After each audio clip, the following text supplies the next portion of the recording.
Welcome to Elections in the Stock Market. We're going to go over some myths and how the real impact has been felt across markets throughout history. I'm Chad Seegers, managing partner here in Houston, Texas, along with Cole Durkin, our portfolio manager, also based here in Houston. Today, we'll talk about briefly dynamics throughout time with respect to the presidential election cycle, which we're coming close to here in November.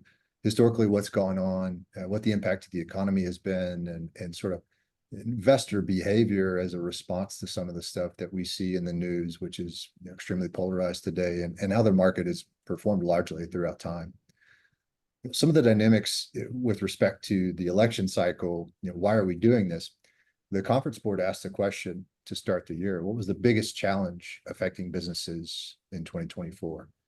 And largely without fail, the answer was political uncertainty ahead of elections.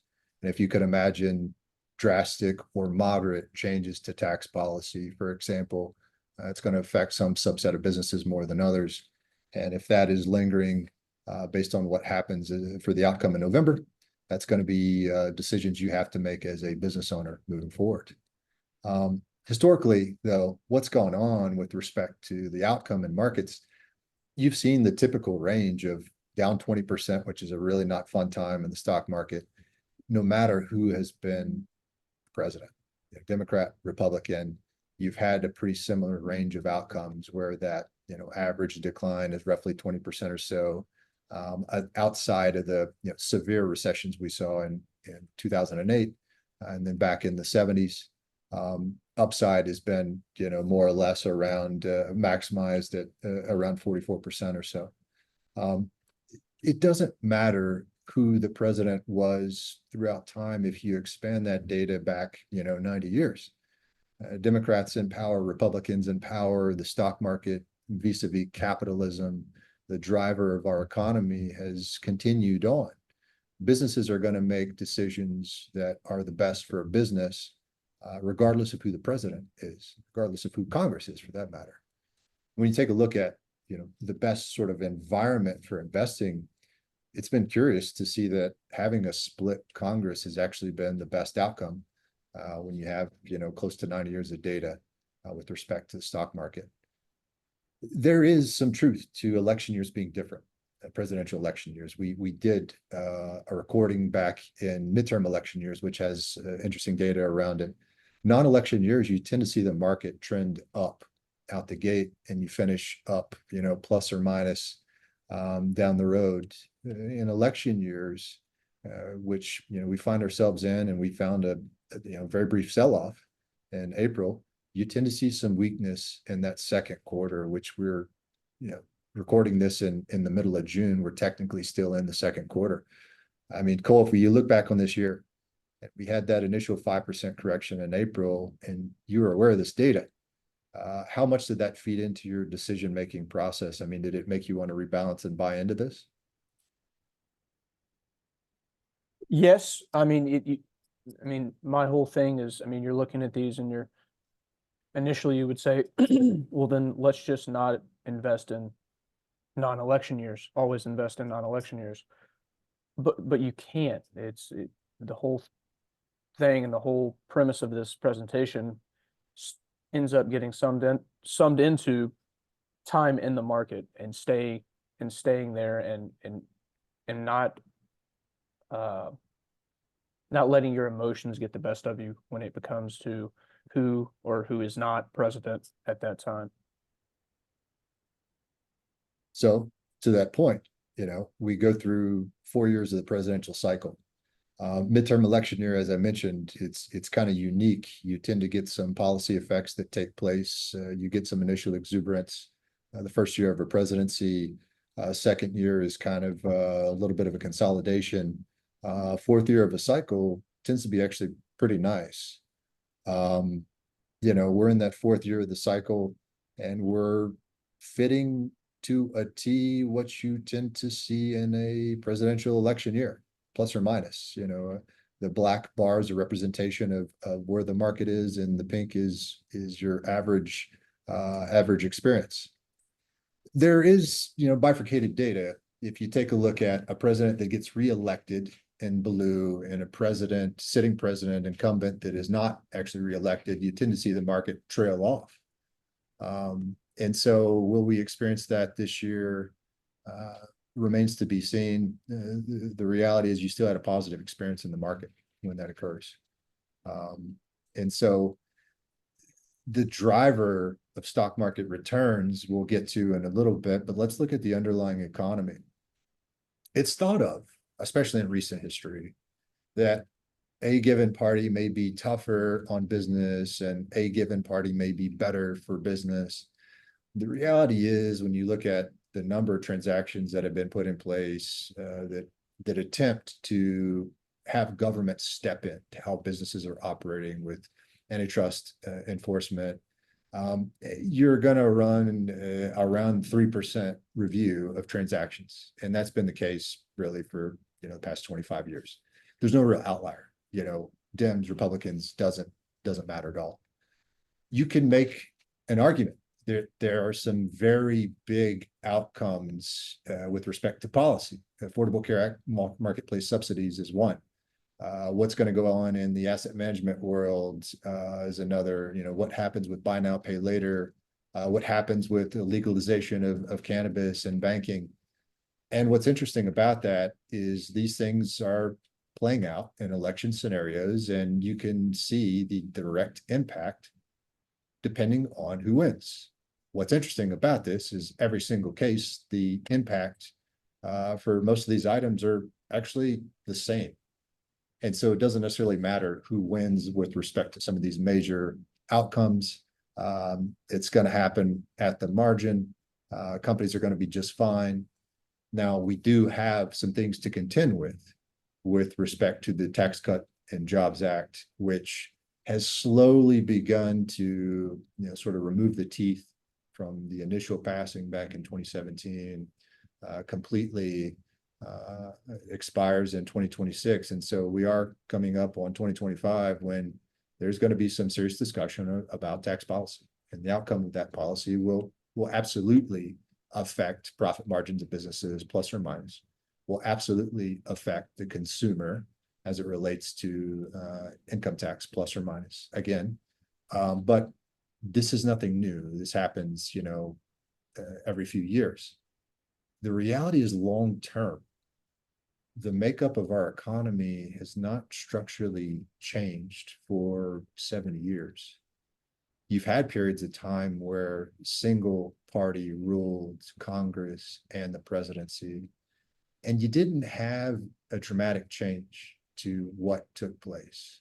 For example, for the most part, our economy is about 60+% consumption. It's we the people buying stuff.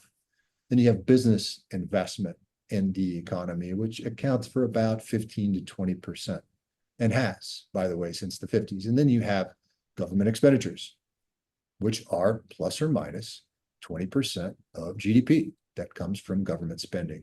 And it has for a very, very long time.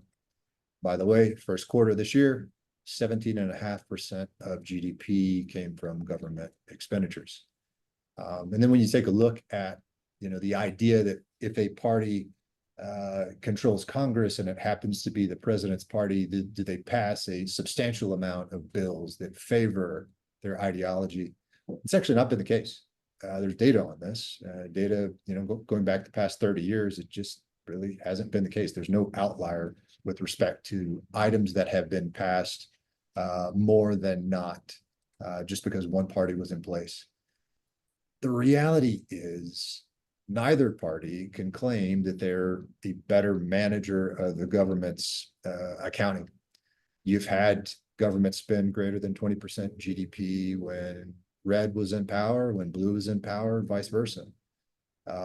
This has been a consistent theme throughout history. So I don't think, something that a lot of us believe that one party is better than the other is necessarily managing what goes on with the government. There's no data to support it in reality. We don't like a lot of the changes, socially, we don't like a lot of the changes politically. Everyone has their own view and opinions on that. But with respect to the economy, with respect to capitalism, which capitalism for the most part doesn't care about thoughts, feelings, or emotions, it cares about results. The results have have been a bit different. Investor behavior has been interesting. If you take a look at 95 years of data, again, non-election year in green, market tends to trend up and finish 7.5% to 8%. And an election year, whether it's an incumbent or non-incumbent, hasn't really mattered. You've experienced some softness in the second quarter. The second quarter, again, is what we're about to wrap up as we finish this. And this time around, we had a very brief sell-off, that started sort of late March into the third week of April. The market was down roughly 5% or so. And it's almost like everyone piled in. Were they front running the longer term data that the market tends to bottom in June and really pick up through an election year? I don't know. Were earnings a bigger driver because you had really positive outcome with respect to broadening out of earnings this year? I don't know. We'll look at that stuff in a minute. The one thing that has been true, though, very long data series, is the market does tend to get more volatile as you get closer and closer to the election. Volatility then drops off pretty dramatically back to long-term average in December, which is interesting. This makes a lot of sense, and the reason for this presentation is to try to calm that type of thinking. That's what is driving that volatility is uncertainty and panic mode of who or who is not going to be elected. When you think about behavior, there are, platforms that presidents run on, ideologies that people have, even their actual policy that they put in place can be what they say. The reality is, as an investor, you can get all that stuff right. Will you get the, timing luck of the actual underlying publicly traded companies to execute on that policy in your favor? It's tough. The previous administration, you would have thought you'd see oil and gas companies do exceptionally well, but because of the environment that we were in, clean energy actually dramatically outperformed traditional oil and gas companies. And then, in spite of dramatic tax deductions for solar and for battery and EV credits and whatnot, traditional oil and gas companies have dramatically outperformed so-called clean energy companies in this administration, which is completely counterintuitive to public perception. Again, this is an apolitical view here. The reality is, investor perception and investor behavior with respect to what they think a given president is going to do just simply doesn't align with the given outcome. And one more thing on that, Chad. One of the biggest things is, people that have firm opinions on that will say, well, that was the previous administration for whatever side it is. And okay, that may be true, but it goes on to saying you can't time that type of performance, and time in the market is the only way you can have some type of probability of success instead of trying to pick and choose when you enter the market. I will, on that note, hey, if a president's popularity drops below 35, maybe there's a tool here, right? Markets have done pretty all right when presidents were just kind of middle of the road with respect to their popularity. What's the driver of this data? Anytime you have a recession, the popularity of the president drops substantially. And so you're going to have equity market returns that have not been great. The reality is, nearly every single sitting president, plus or minus, ended up with an approval rating that was around where they started, if not worse. That position in our country has not been one that has been loved. Over time, you're going to do things or say things that people don't like. You're going to have some good policies and some bad policies. It's more or less a position that it's kind of you can't possibly win no matter what you do. And so let's take a look sort of how the markets perform longer term. I would say, if you have one single takeaway, if you invest when only a Republican president has been in office in red, only a Democratic president has been in office in blue, and simply closing your eyes, turning off the news and not caring about politics and black, there's a dramatic difference in the outcome of your experience. There's just no other way to say it. This is a huge, huge chart. It just showing you that, I mean, two things, which is capitalism finds a way, as it always has, and then time in the market, and the type of performance that you'll miss out on if you let your opinions and feelings get in the way. So if you think about that, what if it's not the president, what shapes your view of the market personally? It's earnings for sure. I mean, you pulled up this slide, and the correlation on this is 0.94, which is, you know, for the price of the S&P following earnings. That's massive. You know, that's huge.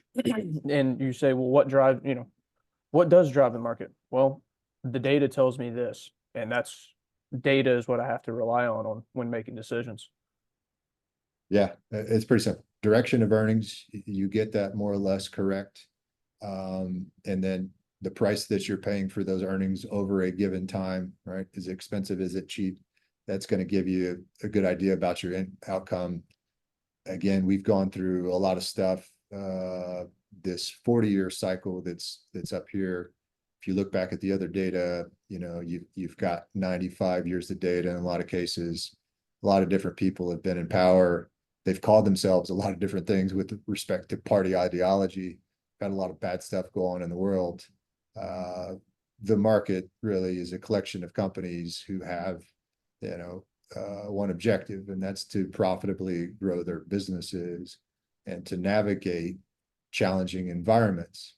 That challenging environment is brought about by Congress. Okay, cool. It's some other things they've got to navigate.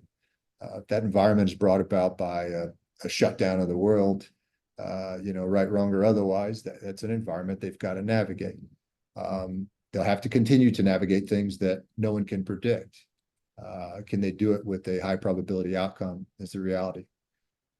Over time, you know, it's going to show, you've said it multiple times, time in the market versus timing the market. There are methods that tell you, you know, when you should be a bit defensive, when you should be a bit more aggressive. The president's not one. Traditionally, it's just not been one. There's no data to support that at all. So, you know, looking at some of this data, this is why people work with us. We've got a team that looks at this stuff consistently.